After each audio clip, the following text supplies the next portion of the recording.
Welcome to the Resilient AF podcast. I'm Alex Fresh. And I'm BennettKnows. We believe everything vibrates at a certain frequency, and we're here to raise the vibration. You'll hear stories of resilience, manifestation, and what to do when you find that even resilience has a toll. Because a bitch is tired, honey. I'm like, knowing me during Mercury in retrograde, I probably didn't press play. Everything's on. Everything's on. Everything's rolling. We're good to go. Holy shit, it hasn't been a week. Already. I feel like we were just here recording last week. I mean, it comes so quickly. That sounded bad. That's what she said. Oh. Or he said. That's who said? It comes so quickly. Monday. Yeah, it comes way too fast. That's what she for said. me. Yeah. Anyway. We hate these guys. No.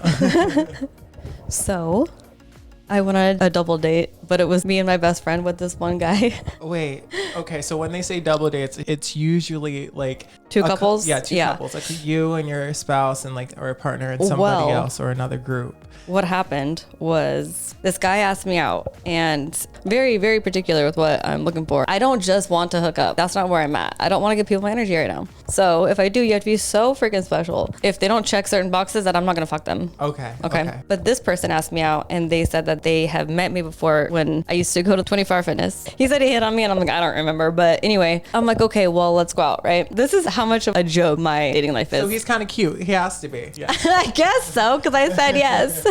The day comes that we're supposed to go, and I don't hear from him all day, and it's like a few hours before we're supposed to go out. So I text him, and I'm like, hey, are we still on for tonight? Right away, he responded, yep, good to go. An hour later, he responds to me again and says, hey, sorry, I'm gonna have to cancel because I'm trying to work things out with my girlfriend. And I'm like, wait, what? Girlfriend? Girlfriend? I didn't even know you had a girlfriend. And so I just Not girl, that's a friend, like actual girlfriend? Girlfriend. What the fuck? So I just thumbs up the message. And he says, maybe we can go out as friends. Can people do that? And I said, if you tell your girlfriend, are you gonna tell her? And he says, yeah. Maybe at this point they're trying to go out with you on like swingers, you know, they're looking for a third. Because that's what this seems like it's turning into, because all of a sudden you have a girlfriend. That was most definitely not the case. I'm not going to be a side chick whatsoever. He texted me a little bit later and he was like, I broke up with her. So what? Me and my friend ended up meeting up with him. Wait, so now at that point, she's not the third person. You brought somebody with you because you're like, okay, this guy's weird. Well, after he bailed, I made plans with my best friend. And then he was like, I think we should still go out. And I was like, well, I made plans with my best friend. So he's like, bring the bestie. And I'm like, oh my God, let's go. It's giving red flags. Oh yeah, it's already, the boxes are not checked. It's just friends, right? But my friend and him vibed, I feel like. Ever explain like what the hell was going on? He was going on a date with you. Oh yeah. No, while he had a girlfriend, so she found out. No, she didn't. But I can't say his business. Let's just say wild and crazy kids. Crazy kids as in they have kids together? No, they have no kids. He's fucking crazy. Well, it's given red flag. Well, I'm not gonna date him. You were gonna date him. I'm not. No, I wasn't. Originally, it was a date. No, to me though, I already knew he was a no. I thought it was just gonna be fun to hang out with him. Okay. So I call it it was a date, I guess, but like I knew I wasn't gonna date him. Like it wasn't a potential forever. And he said just as friends, remember? Yeah. I'm gonna have guy friends. That's the ultimate question. I feel like I can be just friends with a guy, but I feel like guys can't just be friends with a girl. I don't know. For real. Because it's different for us, you know? It's different from my perspective. What's your perspective? Yes, I can, but like if that guy friend was like, hey, do you want to fuck? I might say okay at the time, but it's not like I don't have the willpower to like hold myself back or to like that's what I'm gonna be constantly thinking of when I go out and hang out with you. No, it's just like we're friends. No, see, like I just wouldn't fuck friends. Yeah, you see, it gets messy after that, but there are some friends that I would fuck. You don't have some friends that you would fuck? No. Get some cute friends. No. I mean, I have cute friends, but I'm not gonna fuck just my friends. That's the difference. I guess it's a difference. Yeah, I guess. Yeah, I would definitely fuck some of my friends. Yeah, I know. Others I wouldn't. I know. But also that's I'm a guy speaking. Yeah. So I mean, know. Hit us up at ResilientAF3 on Instagram. Can you be just friends? Whatever. Let us know. All right, let's get into our peaks and pits. Okay, well, I wish my life was as spicy as yours lately, but it's been super dry. Like, no letters, no double dates, no dates, single. No stoplight parties. Dry. No stoplight parties. Let's throw one ourselves. We need to, because my life is dry right now. So I guess since I have a dry ass life, I've been able to focus. I'm still on the same wave of being productive, going to the gym, doing extra shifts at work. Like I'm just getting this summer body, right? Let's and, like, go. This summer, I'm just doing all the things my future self will thank me for. Okay. Yes. So Aruba's going to be here before I know it. So like I need to, be ready for that. Yep. The pit with that is like I've been eating a lot of protein. So like my farts are stinky. What the fuck? That's the only peak that I have this week because I'm eating like all protein snacks. So just protein. What farts. the fuck? Yeah. I'm trying to get thick, but like TMI, there's no such thing as TMI. Holy shit. Yeah. How many times do you poop a day? Just once though, Yeah, which is that's good. surprising because like if you know me, I am a pooper. Like I poop everywhere. Like it doesn't matter. Like food goes through me so quickly. I poop everywhere. I don't care. You poop everywhere. Everywhere, I'm not like that type But of just once a person. day. Not once a day. No. Usually Oh. food goes through me, so I'm taking like 2 or 3 shits a day. Didn't you just say just once But a day? Recently, Oh, okay. it's been one. Like, And am I that high? Yeah. No, you're following. But recently, it's only been one, and I think it's because of the protein. Yeah. So yeah, that's my pit. I look thicker than a Snicker by the time we get to Aruba. Thicker than a Snicker. Thicker than Love a Snicker, it. baby. You're just What- throwing it all at me right now. What's good with you? Okay, well, I'm going to Any start. more letters? Some more notes? No. If you don't know what I'm talking about, go listen to the last episode. She was totally stalked and trying to figure out when is it appropriate to call the police. So listen and let us know. I'll start with my pit though, and my pit is I don't have a pit. Oh, do you know? okay, Do you know what that means? Oh! Oh! Yes! Is Do you it know- official? Yes. It means you're divorced. My peak is Oh my gosh. it's final, y'all. Because you said that. It's final. Yes, you said your pit is always going to be that you're not divorced until it's not. So it's official. It's official. Wow. Oh my gosh. So how do you feel? Like totally sorry.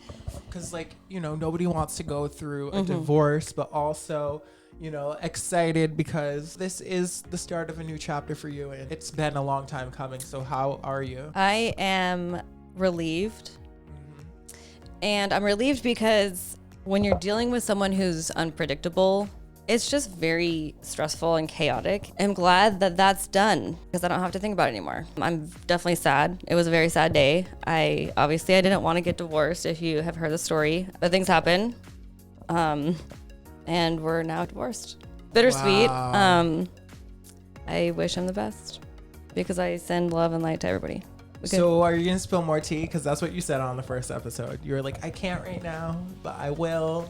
So, I mean, Bennett, is you this know the I entire know goddamn the story. What entire- part do you want me to tell? My What do you think is gosh. appropriate? Where's the line? I mean, the line is pretty far. I mean, it's up to you. If you guys have questions, maybe you should hit the Ask Alex box and see what's good with that. But Because if I wasn't dealing with someone who is who they are, maybe I would talk about more. yeah. I mean, maybe we just leave it here. Leave it at that. Keep it moving. That's what we'll do. Are we going to throw a party? Why would guess- I?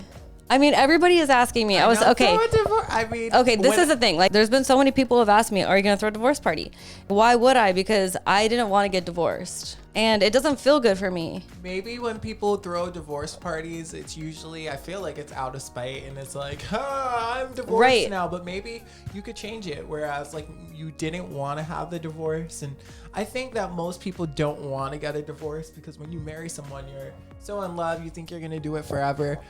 And unfortunately, it doesn't work that way. So maybe this divorce party is less of like a, I'm out of here, I'm free, and more of a like, let's just send like good vibes and good energy your way. How do we do that? Like, how would you see that party going? Just getting a lot of friends and family together and like lots of food and drinks and just like good vibrations. We don't have to like sing happy divorce to you. Like, You know what's it doesn't funny? have to be all of You know what's that. really funny? I think back to my bachelorette party where the girls who threw it for me, they were like, one dick forever. And you was actually hilarious. It wasn't, even when we were together, because he wanted to fuck other guys, and we did. But one dick forever. Nope. Actually, just kidding. There's a Haha. lot of dicks in the sea. The ocean is yours. Dive yeah. in, girl. It feels different. It feels weird. Everything was so uncertain. I didn't know if we were going to go to trial. I didn't know what was going to happen. I didn't know when it was going to be final. We were hoping to like settle it, but I just didn't know. I thought it was going to be settled 5 months ago. So once it was final, I was just like, damn, like I'm single. Like I am by myself And it feels good, but it's just bittersweet. And because I thought I was going to grow old with him. You know, we love you. Everyone that's listening loves you, and everyone's here for you. I'm single. Single again. It's time for Ask Alex. Woo! Ask me, I'm that bitch. We need to get that. Yeah, we need to get a little something together. But I have a friend in my life asked me to ask Alex. They were talking to someone new, and I think they've been on maybe 2 or 3 dates. The person that they are talking to was like, hey, next time we link up, I want you to meet my friends. My friend's having a birthday party. I really want you to come through. So the question is, when is it appropriate to meet someone that you're dating, their group of friends? Because my friend was like, oh my gosh, is this weird? And I just think this is way too early. Yeah, that's a great question because if you're really interested in that person, when is it appropriate? If you're serious about somebody and you're really vibing with them, I probably wouldn't want to meet their friends and I wouldn't want them to meet my friends for probably at least 5 times hanging out. At least 5 times? Yeah. What if you guys hang out 5 times in a week? I think that's a bit excessive if you just met somebody personally. I mean, it sure is. I feel like over the month. So maybe in a month. Yeah, I was thinking about a month too. About a month. Okay. Vice versa. For you to be like, hey, I've been hanging out with you this whole month. We've been on 5 dates. How about you come hang out with me and my friends? Yeah. Okay. What do you think? I think somewhere around there. I think it's less of the time and more of the connection that you have with someone. It just depends. Maybe in 5 dates, 1 month, you're really able to get to know them on that level, because you don't want to just like bring anybody to hang out with your friends. You know, if you're really vibing with them, like if you see a long-term future with them, I would say like maybe a month or 2. Yeah, a month or 2 for sure. I don't think that after the 3rd time, like, you know, I'd be comfortable with meeting your group of friends. Yeah, it's like meeting the mom or dad. That'd be weird. It's just too early. Right.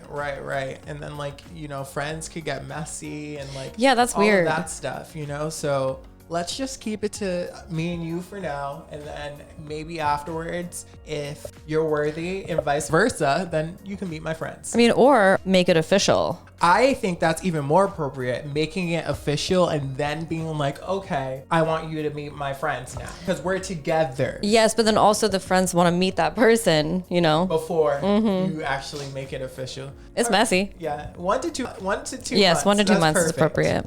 What do you think? Hit us up at ResilientAF3 on Instagram and YouTube or whatever the fuck you want, okay? Yes, we are there. You heard? At Chiguala. Welcome to the podcast, Coley from St. Louis. St. Lou. Thank you. Coley is joining us today. She's going to be speaking about her story regarding domestic violence, homicidal ideation, violence with a firearm, and PTSD. So that is just a disclaimer. If that is overwhelming for you, I would just recommend a fast forward. But Coley is uplifting because she's resilient as fuck, and that is why she's here. And her story is insane regarding a past relationship and what she went through and where she's at now. So I'm going to hand over the mic and I'm going to let her just start telling her story wherever she wants. So thank you so much again for being here and being willing to share this. Thank you guys so much for providing this platform and space for people who have experienced things like myself and millions of other women and men too. So it's a long story, but I'm going to try to just go through the parts that I feel are important.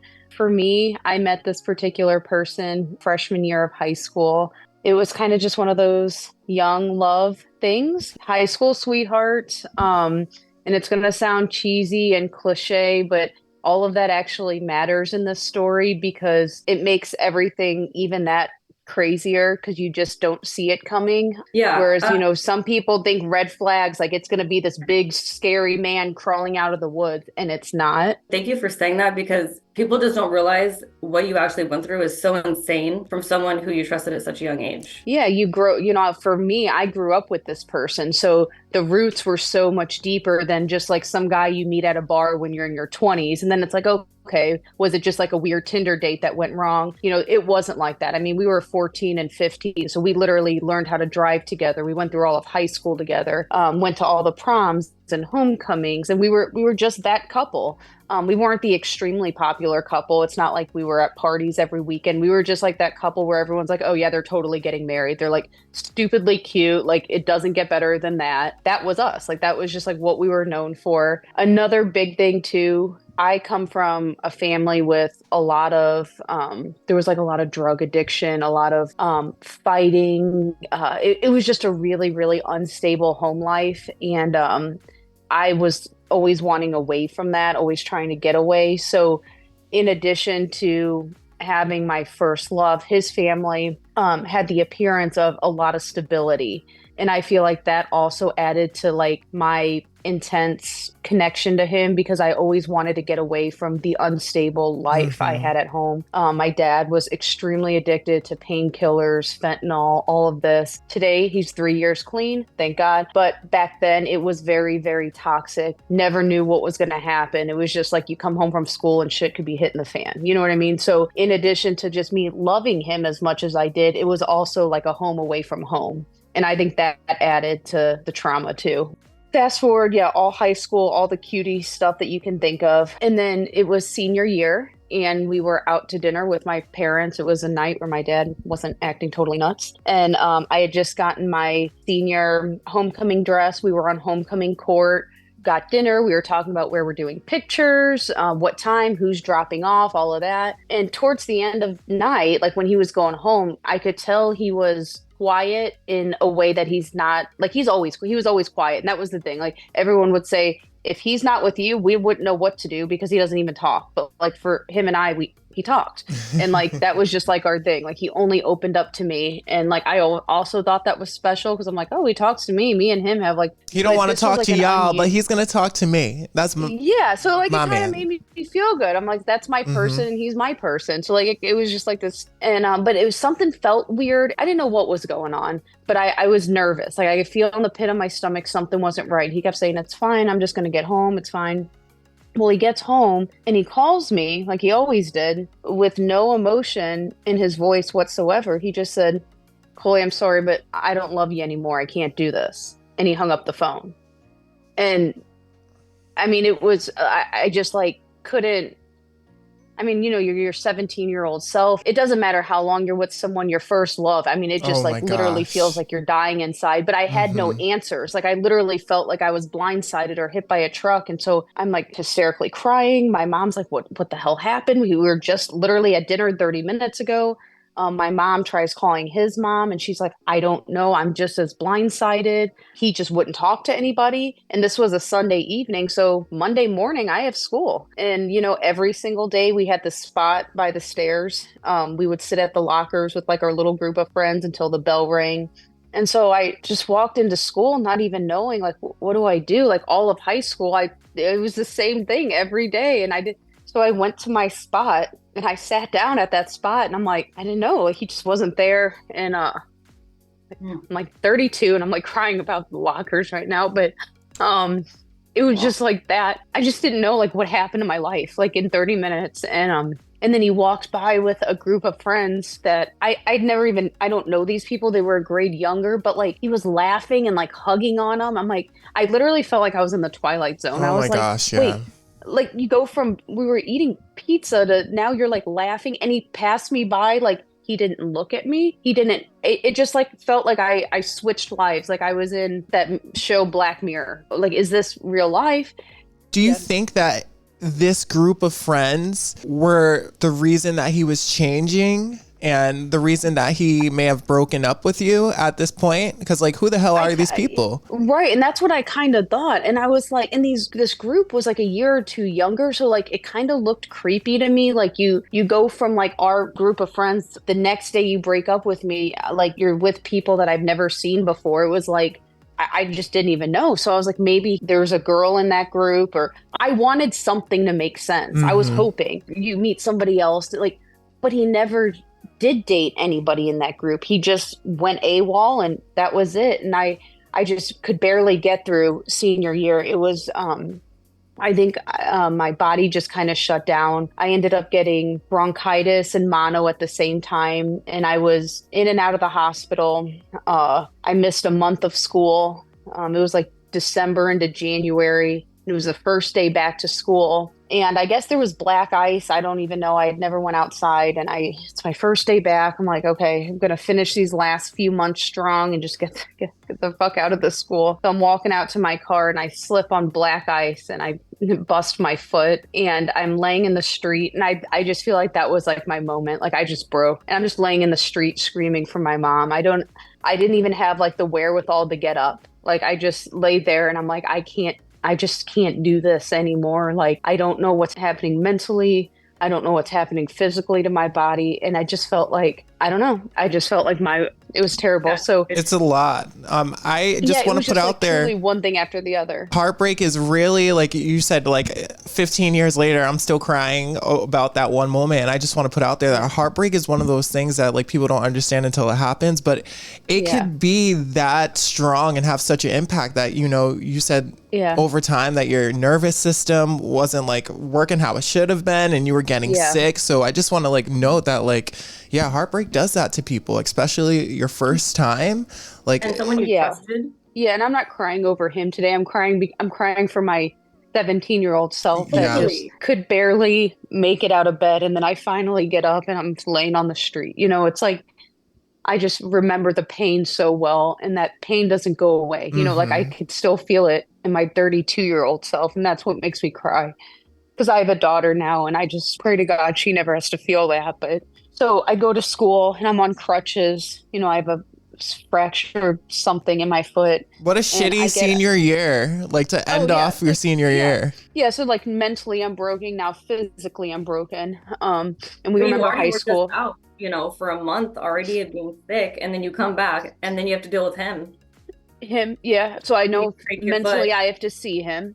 Physically I'm on crutches and in like that big ugly boot. So I just, from head to toe, internally, externally, I don't feel good. I don't like what I see in the mirror. I have this ugly boot. I know inside I feel terrible. I know I'm going to have to see him, but I do it. And I have one of my friends helping me carry my books from class to class because I have to hold the crutches, and I got a pass to use the elevator. And the first time I see him, I'm waiting for the elevator. My friend is holding my books and he's coming down the stairs with the new group of people that came out of nowhere. And he looks at me, and this is the first time he's talked to me at all since all of this. And he laughs and he goes, now what did you do? Didn't you just get back from being sick? And I tell you, like, it felt like all the blood left my body. Like, I was like, that's, even if you're not with somebody anymore, that's what you say to them. It just felt so demeaning. I felt so worthless. I felt like the dirt on the bottom of a shoe. I had nothing else to say except fuck you. And the elevator's doors closed and I just broke down in the elevator. And I just felt like I was starting all over again. And so that was kind of the end of senior year until it wasn't. Then we were in the parking lot of the family arena, which in St. Charles is like where everybody graduates. And I just was so ready to walk across that stage and close that chapter. It was so much more than just graduating high school. It was closing that chapter. So I was just ready to just get in there and get out and hope I didn't see him. And I was in the parking lot and I was putting on the ugly gown and the hat. Out of nowhere, he comes up with his dad, and I just felt my heart sink. And he goes, Coley, can I give you a hug?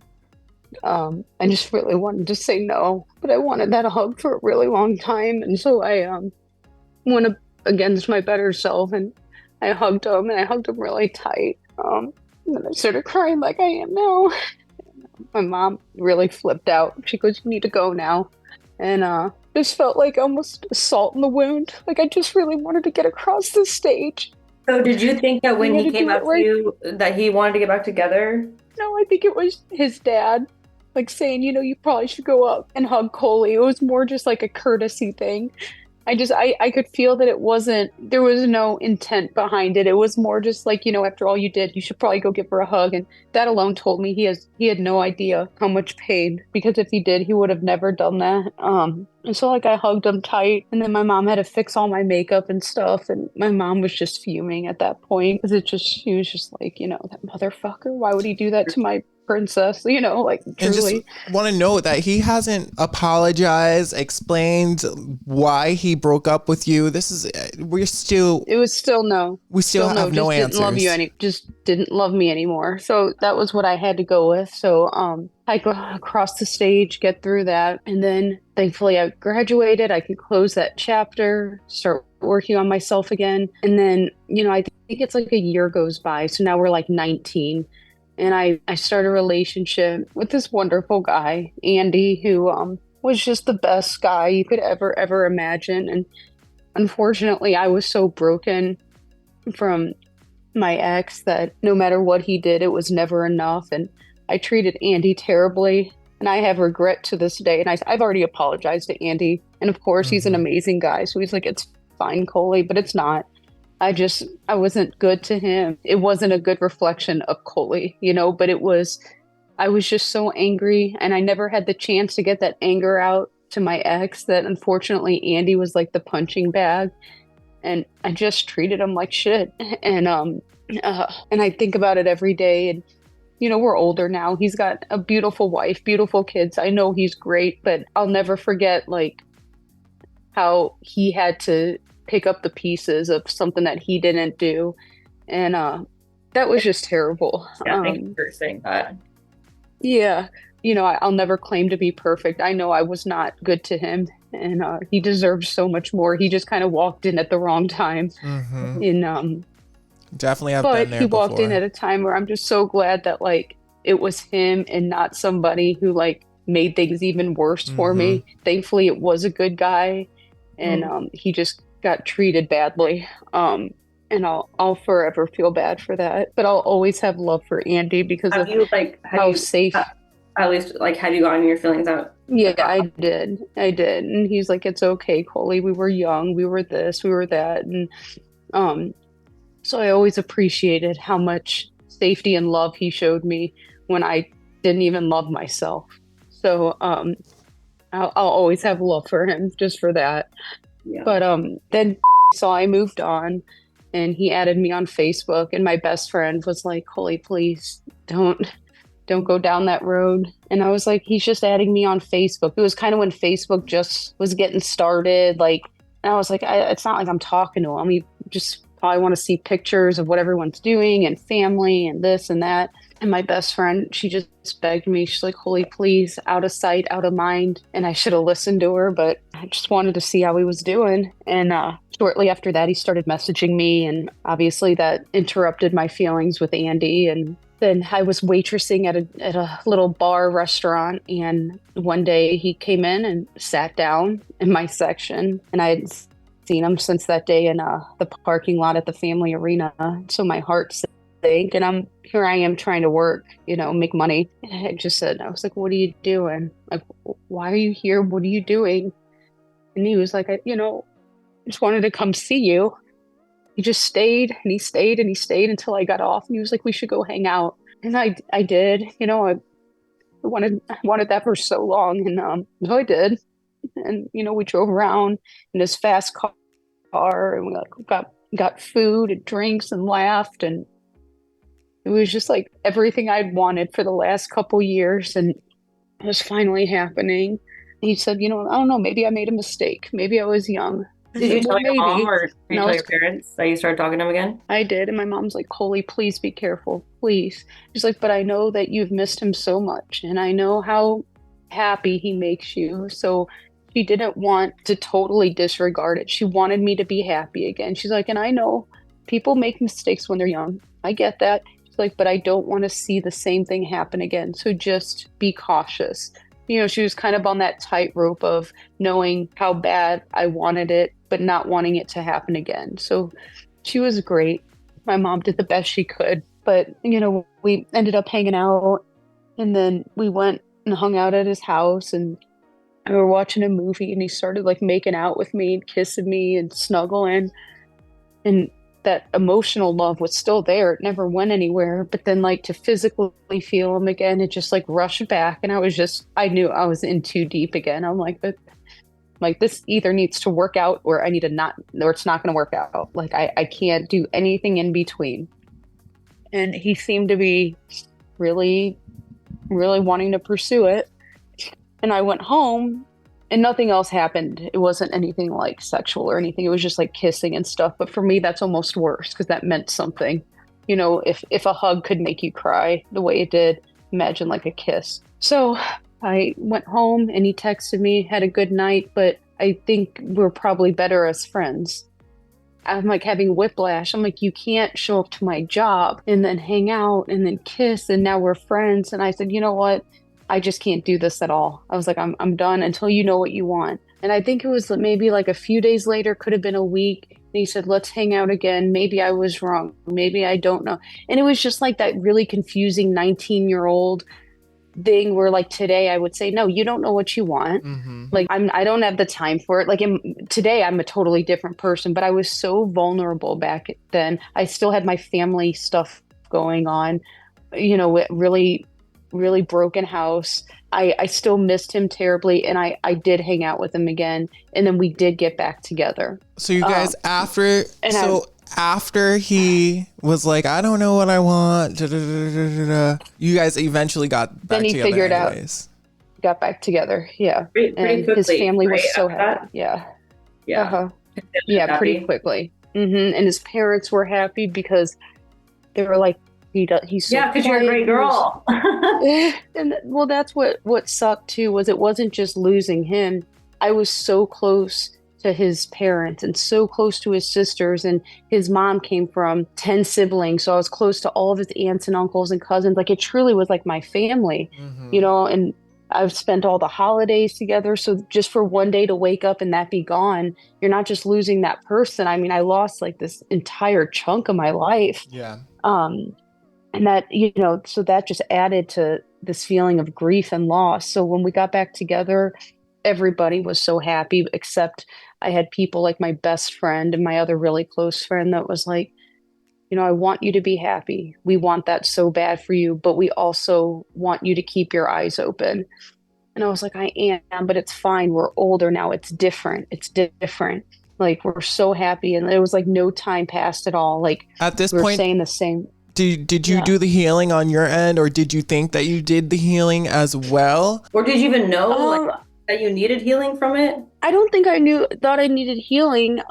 You know, I was so young where I was like, no, I mean, yeah, it hurt, but like now it's not hurting because he's back. It was like putting a Band-Aid on a little kid where as soon as you put the Band-Aid on, suddenly it doesn't hurt. Like, you know, even though that doesn't make sense, like it either hurts or it doesn't, but a Band-Aid is magical to a 4-year-old. But you also didn't know who he really was, you know, and like what was really right. Exactly. And I never really got answers from the high school breakup. He basically just said, you know, Coley, like we got together so young. We were together every single day, every single weekend.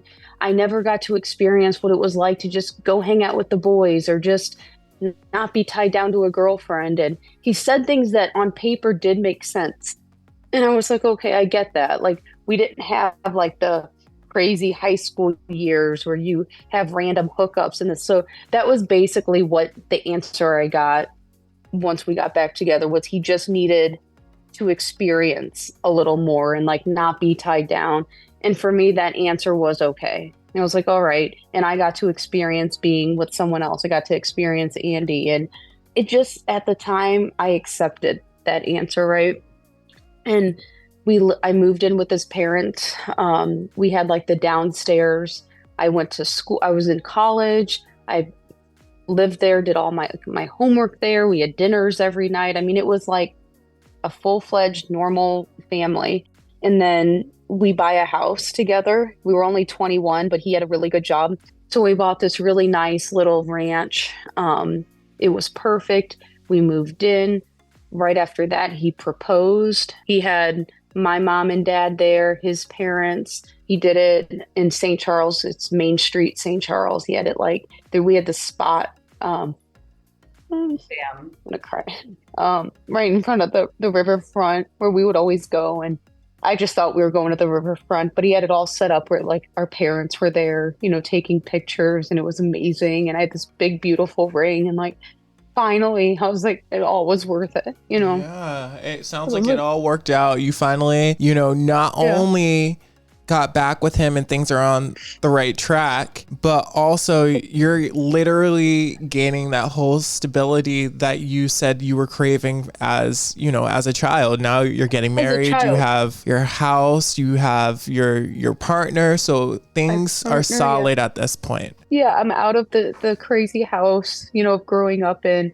I've got, you know, the guy that I've loved since I was a kid. We've got this nice house. Like, things finally felt good. I'm like, okay, I made it out. Like, we made it out of like that craziness. And everyone was like, oh my gosh, we all knew you'd finally get married. We all knew it. We all knew it. You know, it was like this really cute thing with everybody. You know, we have all these pictures from when we were like 14, 15 at homecoming, and now we're getting married. So we start planning the wedding. I get my dress, we get everything. The invites go out, everything. We're supposed to get married in August. And then this is January 2015. I got my degree in psych. So I was working at Centerpoint Hospital, which is a local psychiatric and behavioral health hospital. And I'm working there. And he's just acting a little weird. The texts are, I don't know, it just didn't sound like him. They were really short, but he was like, I'm fine, just a little busy. I'm fine. But I knew him so well, something didn't feel right. And so I get home and he's just weird. He's just acting weird. He's not looking at me. And I'm like, okay, you got to tell me what's going on, because I'm an overly anxious person. And if I feel the vibe is off, I can't handle it until I know. Like, I would rather, even if it's bad, tell me. Don't let my mind wander, you know? And he's like, well, I've just been kind of struggling with something. I was like, okay, well, talk to me about it. Like, literally work at a psych hospital. It's what I do. Like, talk to me. And he's like, well, you're going to be really ashamed of me. But I've been dealing with a porn addiction, which I'm like, totally out of the blue. No shame to people who watch porn. I don't care. It's not a big deal. At the time, that wasn't something that I engaged in with him, or that I knew he engaged. You know, it just, not that I had a problem with it. I just had no idea that was even a thing, like totally out of left field. I'm like, oh, okay. And I'm like, well, what's the problem with it? He's like, I just feel like I always have to watch it, like at work, in the bathroom, or this or that. When I'm at work, I do it, and it just feels like it's becoming an addiction and blah, blah, blah. I'm like, okay. I was like, well, we need to get help for it if, like, you feel like it's more than just a recreational here and there thing. Like, I don't want you to struggle with any kind of addiction. So I said, well, we could do counseling if you want to, like, I'm not an overly religious person, but if you want to go to, like, maybe a church thing one night and just see if you get into be around something that makes you feel better, like a higher power that you don't need to lean on. And that's what we did later that week. We went to like a local church, and he's like, you know, that made me feel kind of better. Like, I don't think it's as big of a deal. The whole thing was weird. I don't even know. It was just like a weird thing where I'm like, okay, I don't know, like, what's going on with that. And he was like, well, you know, and it's because we don't have sex enough. I don't even remember. It was so long ago. I don't know how often or whatever, but you know, I worked a lot at the psych hospital. I had a lot of issues with my family going on. By the time I would get off work, there was a lot of days where I just probably wasn't wanting that. But to say that addiction was caused by that, you know, in hindsight is very manipulative and a red flag. Like, you know, you can't have an addiction and be like, well, it's because of you. And that's what it felt like. It was almost putting blame on me and my lack of sex. And so now I'm feeling guilty, right? And I don't want to lose him because I've lost him before. So now, like, in the back of my mind, I feel like I have to be more available. And then a few days go by and he starts acting weird again. I'm like, here we go. And he texts me at work and he's like, I need you to come home. Things aren't good. I'm like, what? So I told my boss I had to go home. I got home and he's on the couch. It's kind of like in the fetal position almost, like with his knees up, and he's holding his knees, and he's just kind of like, I don't know, he just looks like a little kid who's scared, lost at like a theme park, and they can't find their parents. Like, if I had to give you a visualization, that's what it was. And I was like, Jesus, what's wrong? I'm like, did somebody die? Like, what the fuck? Like, he looked, I mean, it just like struck me. I've never seen him. He's this, you know, tall guy. I'm like, you look like this little kid. And he's like, we've got to talk. We've got to talk. And I'm like, okay, you know, I'm still in my scrubs. Just got out of work. He's like, it's just about hurting you. And I thought he was talking about the porn thing. I already talked about like, we're getting through it. It's fine. He's like, no, not that. And I was like, okay. So then I thought he was having guilt about hurting me in high school. He's like, no, you're not understanding. Like, I can't stop thinking about hurting you physically. He's like, I just can't get this out of my head, Coley, and I need to tell you. I'm like, oh, okay, what do you mean? He's like, I can't stop like visualizing and fantasizing about murdering you. And I said, what are you talking about? He said, I've been thinking about it for a long time. I think about it while I'm at work. I think about it while you sleep next to me. I know you have a lot going on with your family. And the conclusion I've come up with is to get you out of your misery. I've just been planning on, and this is going to be a trigger warning. So if anyone needs to stop for gun violence, I've been planning on shooting you while you slept. What the hell? I mean, what was going on in your mind? What was going on? What do you think was going on with him? I mean, you go from a porn addiction to wanting murder, to commit also, murder. Like, you're in school and you're working at a hospital for psychology. I work at a psych. Yeah, I work on an adult acute psych unit with like really mentally ill people. So I'm not oblivious to mental illness. That's my job. So that's how out of left field this is. Like, I can diagnose people. That's literally my job. And that's how unbelievable this was. Didn't see this coming in any fashion, way, shape, or form. Just like I didn't think the porn addiction thing. And now I'm starting to think that was just like a thing. So yeah, I was going to ask you that. Do you think that was a first attempt? I don't know where the story is going, but like, do you think that maybe the porn addiction was like a first attempt at his true feelings? Maybe covering it up or explaining it? Maybe to like escape. Yeah, or like to escape, like, okay, instead of thinking about this crazy murder, whatever, I'm gonna do something else as a release. Like maybe that was like somehow connected right. Because it was just as out of left field, right? So in my mind, I'm immediately in fight or flight because I'm like, I can't even believe what I'm hearing right now. I said, are you sure? I was like, did you have a dream about this? Like, I'm trying to put the pieces together. Like, what do you mean you're thinking about this? Like, was it a dream or you? He's like, no, like, I can't stop. Like, I've gotten a pretty good plan together. Did he have guns?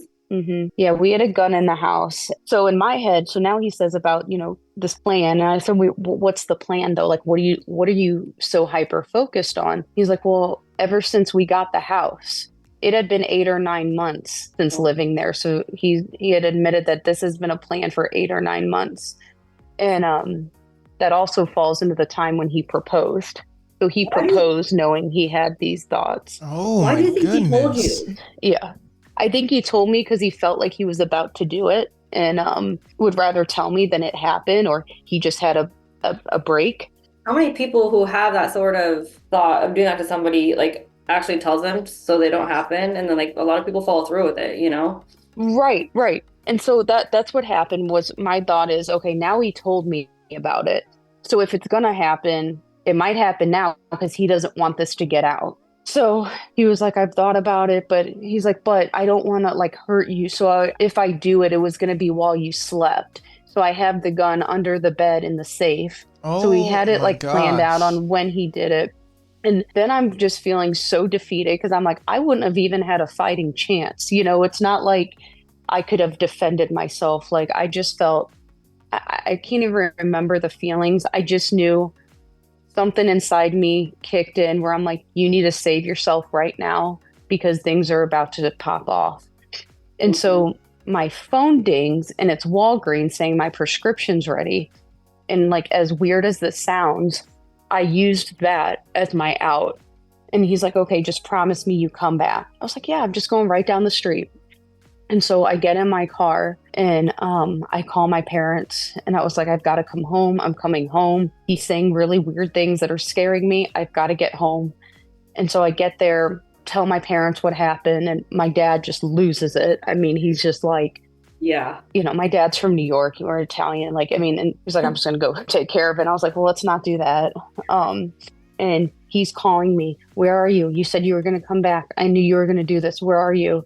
And I'm trying to explain to my mom and my dad and my best friend, like, this is literally what was said. And they have 1,000 questions, but I have the same 1,000 questions they do. Like, this was just as crazy to me, but I just knew what I heard, and that's what it was.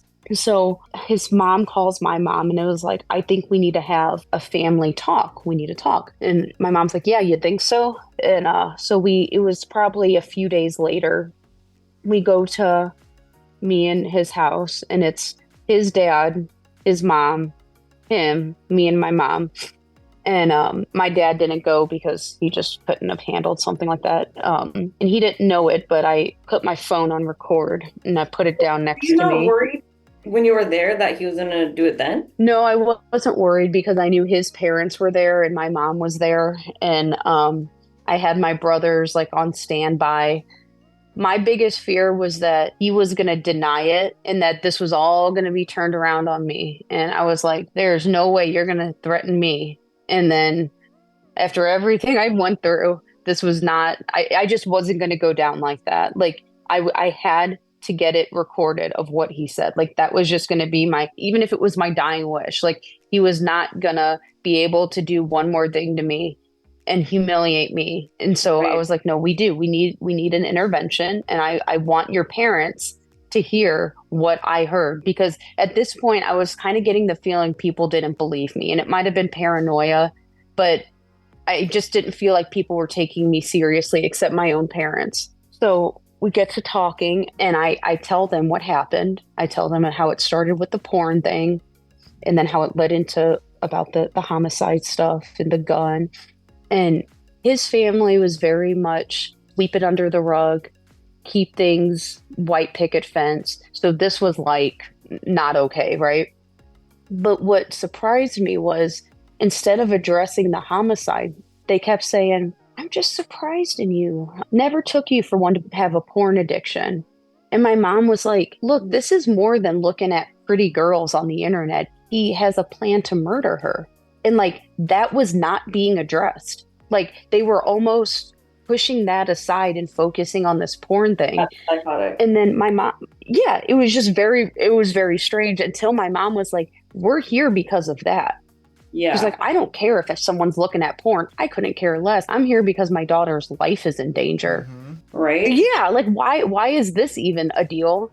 So we're sitting there and I put my phone on record and set it on the coffee table, and he didn't know I did that. And he says, like, yeah, I've just had these thoughts and I just really want to do it. I think it would get her out of her misery. I know she's super stressed with her dad in addiction. I hate seeing her as sad as she is.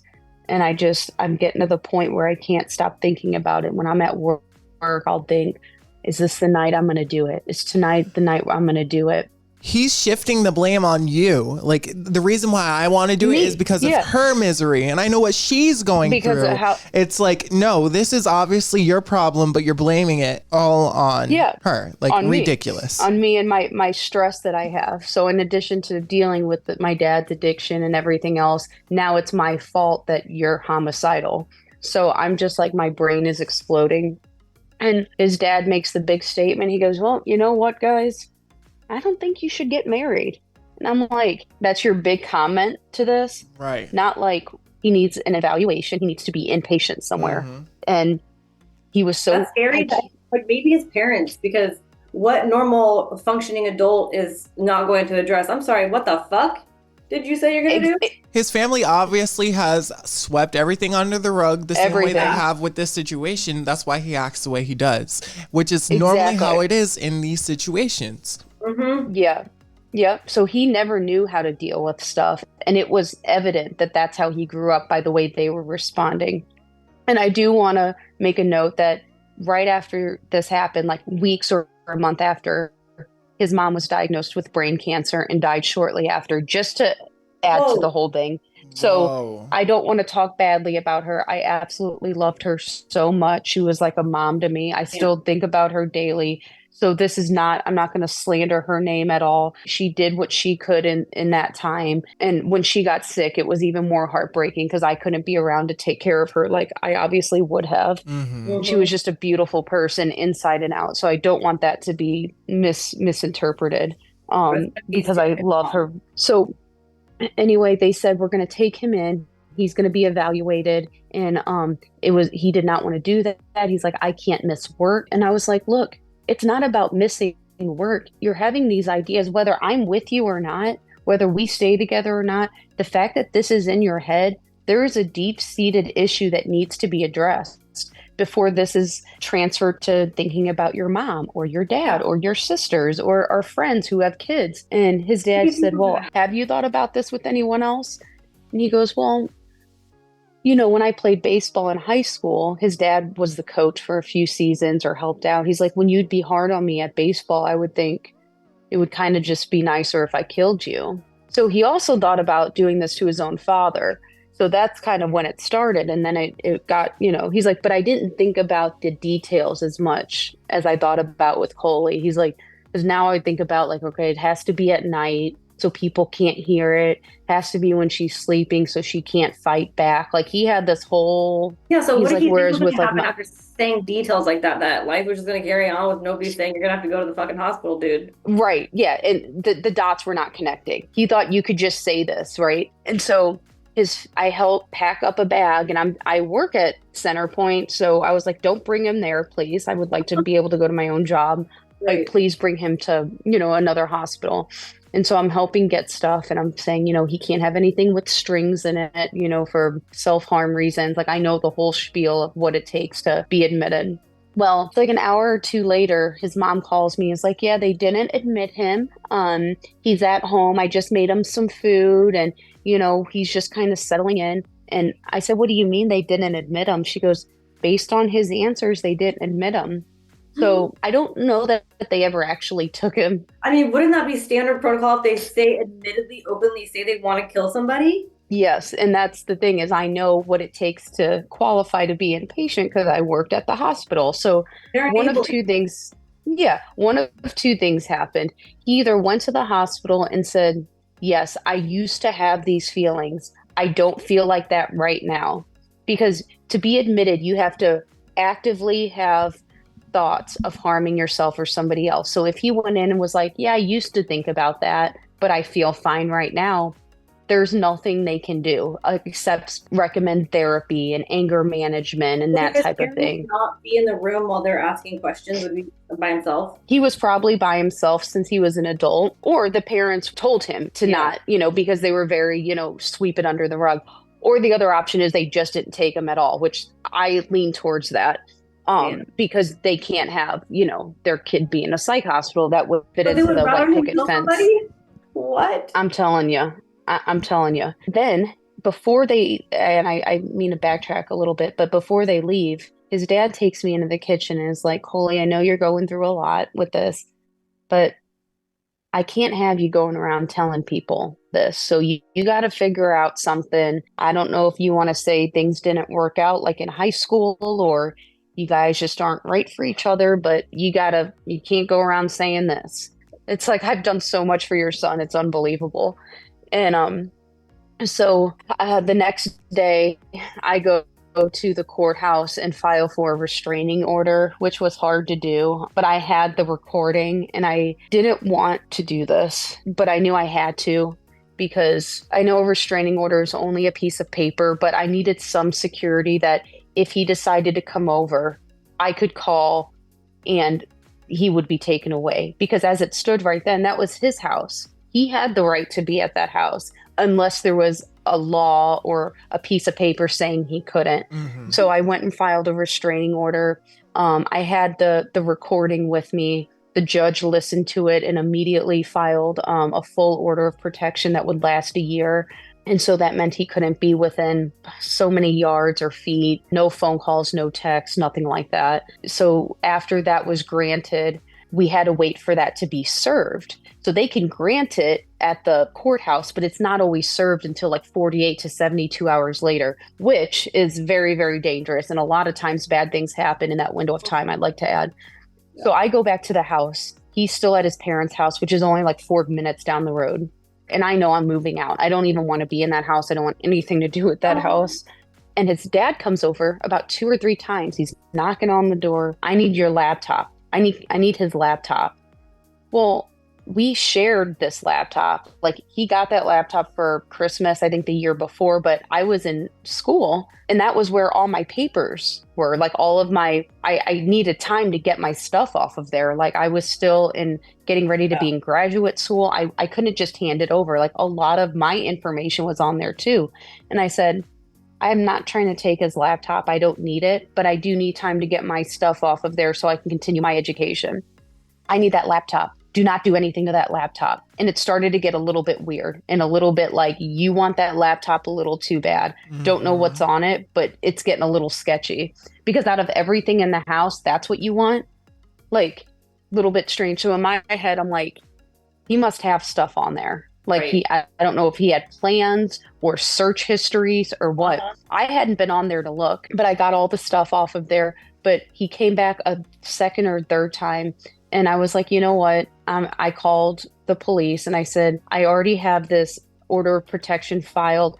This needs to be served immediately because now his dad is harassing me over this laptop. I don't know what's on the laptop, nor do I really care. I just want my stuff for my education off of it. And when they heard that that was starting, they went over to the parents' house and immediately served the order of protection. But I just want to add that just because you get a restraining order doesn't mean you're safe right off the bat. You've got to wait until it's served because sometimes that window could be really crucial and that's when things happen. So the order gets served. We have to go to court.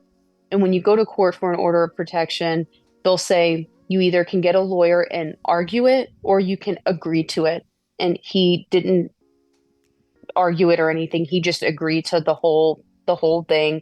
And essentially that was because it was on recording. Like there was nothing to fight against. You know, his voice said all of these things.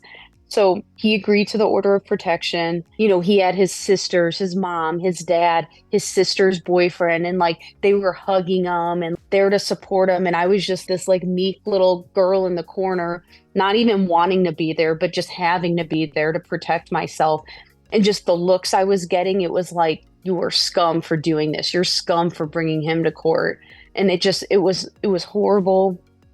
And I get back from there. The judge said that he was allowed to get a few items from his house. So, but he couldn't. It had to be a family member. So his 2 sisters come over and they don't knock. They just beeline it to our bedroom and get the safe from under the bed and leave with the safe. And so in my head, I'm thinking, the only things your family is worried about is that laptop and the safe. Mm-hmm. And I never did find out what was in that safe or on that laptop that was so crucial to get. But I just know that there was so much more to this story and there was so much more to his plan than what I knew. And so they beelined it and his sister made it a point. This is my brother's house.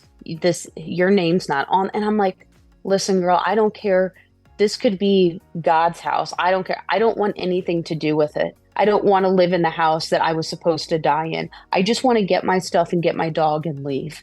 So it's not a whose house. I'm not trying to get this house. I don't want it. So I get my stuff. I move in with my parents for a while. And eventually I develop PTSD, develop severe depression disorder, anxiety disorder, started seeing things at night that weren't there, like shadows and hearing things and trigger warning, like some suicidal ideation came about because I'm like, if this is how I'm going to live, always looking over my shoulder, always thinking that there's shadows in the night outside my window, like I don't want to live like this anymore. And that's when I knew. I was like, okay, this isn't good. These aren't thoughts you should be having. And I didn't want to go down that road, but I knew that's where my thoughts were. Mm-hmm. So I did go get help. I went to a psychiatrist and I got on depression medicine. And I've been with the same therapist now for like 9 years, who's really helped me work through all the PTSD and yeah, that's amazing. But yeah, a lot came after it, and I'm still till this day, I'll be fine, and then the most random thing will just like trigger me, and it's because my body never forgot. my mind still remembers what those feelings were.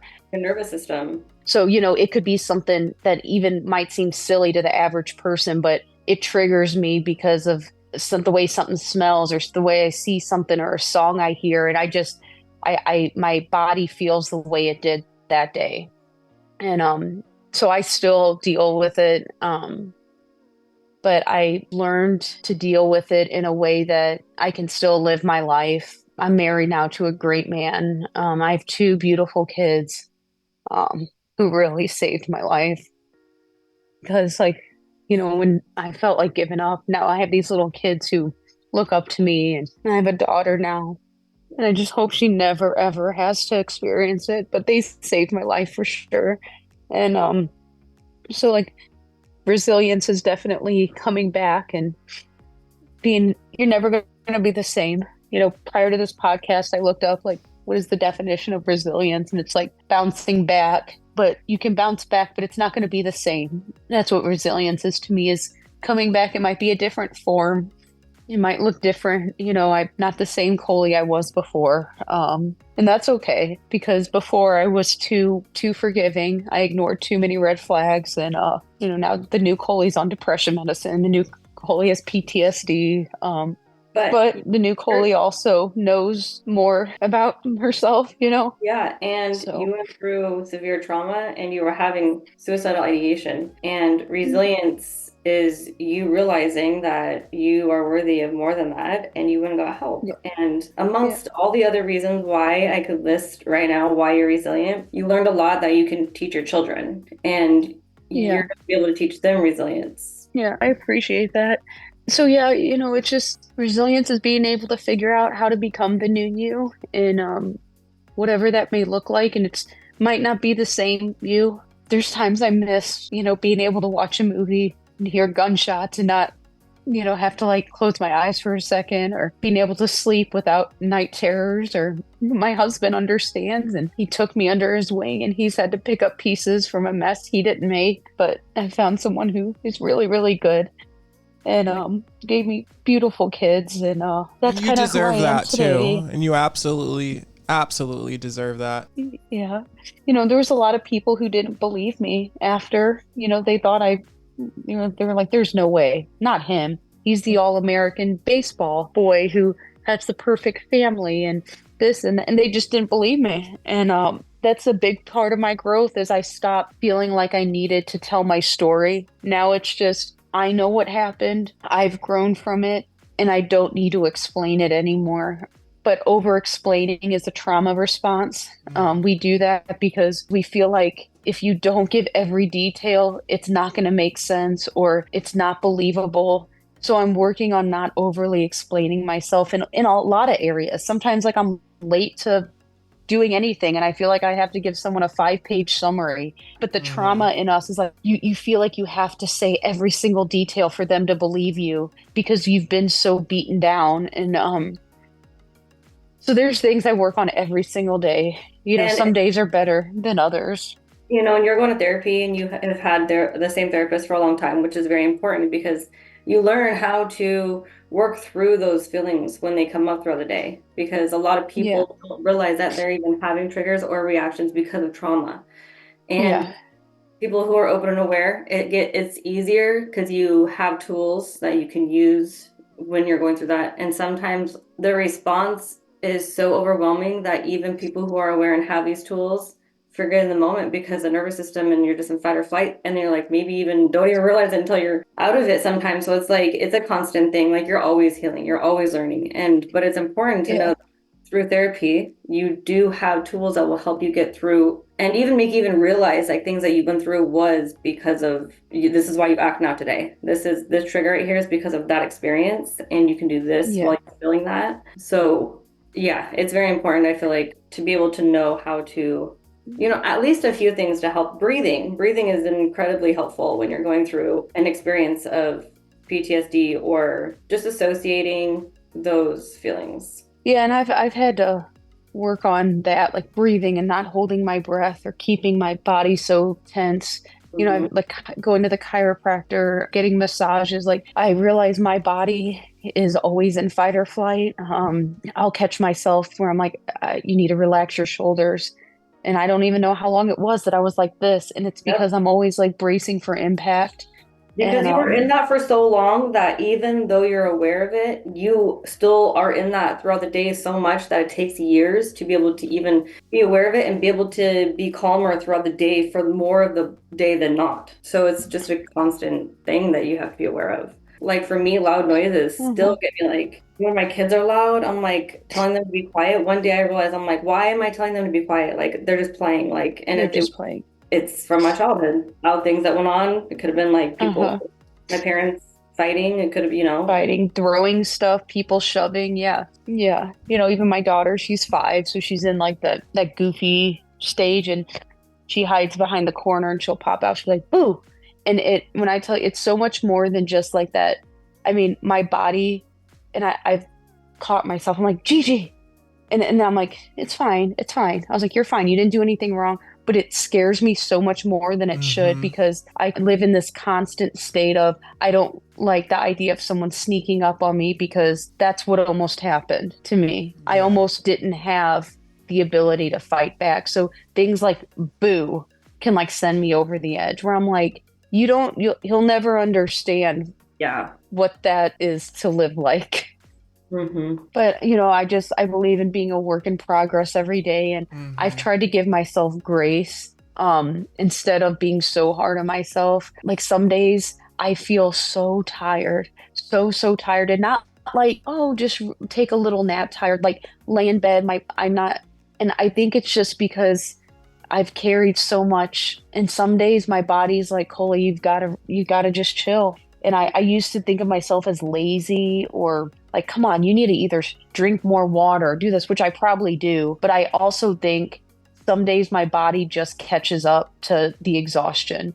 And your cortisol levels are probably so high because you're constantly in fight or flight. Yeah. And so it's like, I have to manage that on a daily basis. My life doesn't stop. I still have to be a mom to my 2 little kids. I still have to work. I'm taking care of my mom, who's very sick right now with cancer. And like, none of that stops. So I've got all this stuff.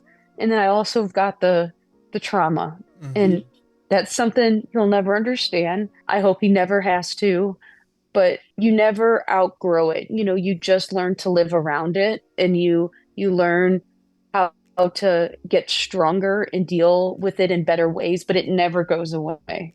Never. Like when they say time heals all wounds, I personally don't believe that. I think time builds scar tissue. You don't see it as much, and you can kind of live around it, but it doesn't go away. I agree. It's always there. Yeah.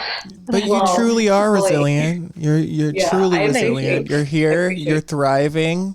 You know, you have a beautiful family, and I think that's really important. And I think that's like exemplifies resilience. Like it is a process. It is an evolution. You're always, you know, growing and evolving, but from day to day you keep going, and that's what being resilient is all about. Thank you, Bennett. That means a lot. Well, good for you. I'm proud of you, and I'm proud of the woman you are today. Absolutely. Thank you. And thank you so much for reaching out and, you know, sharing your story.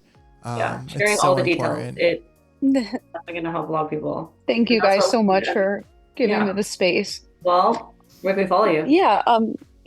So my Instagram, I think it's at Coley Elsenrath, ELSENRATH, and I'll send it to you guys. Found you. And then I have my makeup page too, because I'm a makeup artist too. So you guys can, if anybody needs their hair and makeup done, you can get that done by me too. In St. Louis? Yes. Yeah, we have to go check out St. Louis. St. Louis. You have to. Louis. Like, we have to go check y'all out for sure. Yeah. All right, guys. Thank you again so much. Of course. We're going to play a game. We've played this before. Okay. It's say the same word game. Oh. So we have to come up with a word in our head, and then we say it on 3. Then we take those 2 words and we try to find a similar word and say the same word. So we want to say the least amount of words as possible to come up with the same word. All right. So let me think of a word real quick. Okay. Okay, I'm ready. Ready?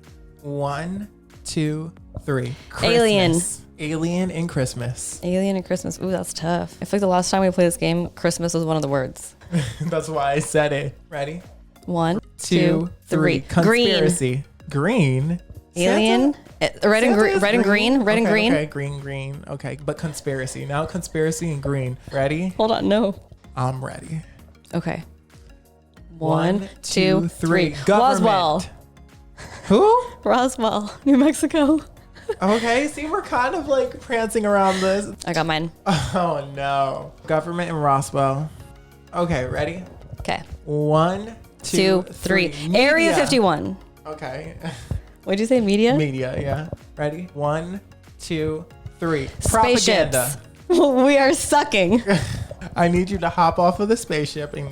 Should we find a new word to start with? No. This one sucks. We're losing. Okay. You're losing. How am I losing? Because losing. You're not getting on my page. But you're not getting on my page. I'm always on the right page. You're high. Okay. So are you.